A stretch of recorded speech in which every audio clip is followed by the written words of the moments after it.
Hello everyone, Jubeline here with my first ever indie game video review, and today I'm reviewing DLC Quest. Now I saw DLC Quest when I went to Rotherham with Games Britannia with Wiz001, and I saw it there and I regret not playing on it because this game is fantastic.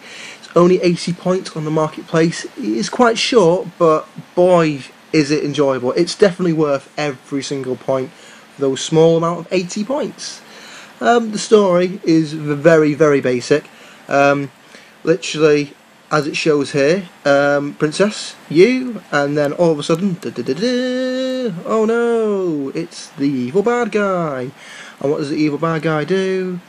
He captures the princess, just like in old traditional, 8-bit platformers like old Mario, Zeldas and stuff, and that's your motivation to go get him. Right, so obviously here, you don't start off with anything at all. Look there's no animations. I can't even go left anymore because everything you do, jump in, walk in, it's all bought through the game's shop, which is DLC, which is used with the in-game currency. And there's funny stuff here, obviously, I got quite a giggle out of this game.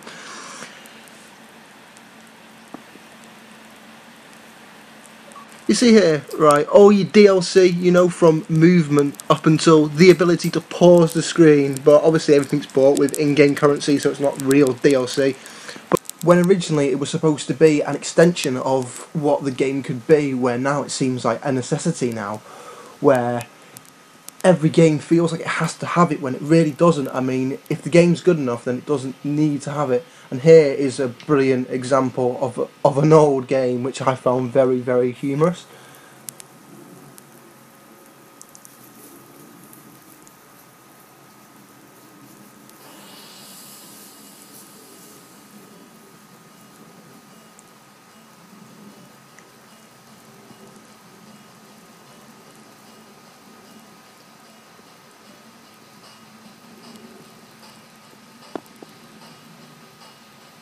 You see, everybody loves a Final Fantasy VII reference, don't they?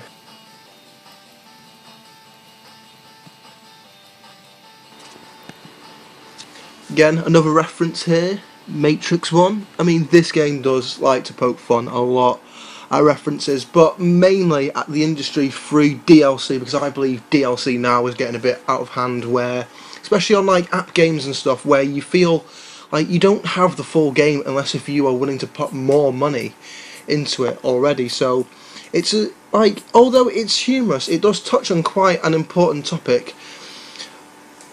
And here we have another similar RPG of a reference, which every single RPG game in the past 10-20 years has had. Guy basically needs his help with everything and anything, basically, and I found quite humorous the first time round.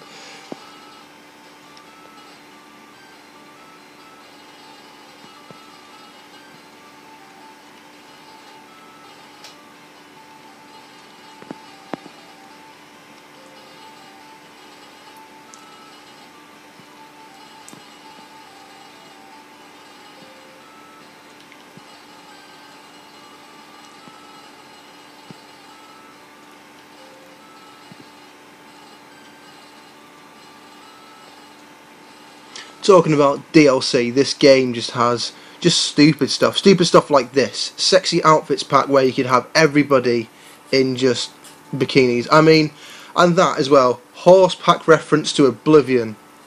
I mean, who would buy that for 200 points, honestly?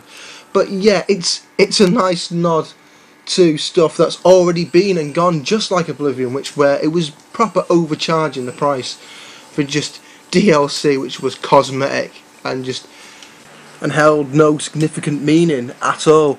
But I mean, it's a nice nod that this game, although it doesn't take itself seriously, does actually point out these things. And here we have an awardment section, because obviously it's an indie game and doesn't have achievements. It's nice to know that, it's tried its stuff. Or like, this game could just be a zombie fest as well, which every single game seems to appear that it needs to have zombies in order to sell figures, and it's nice to know that. Yeah, it pokes fun at that, it's great.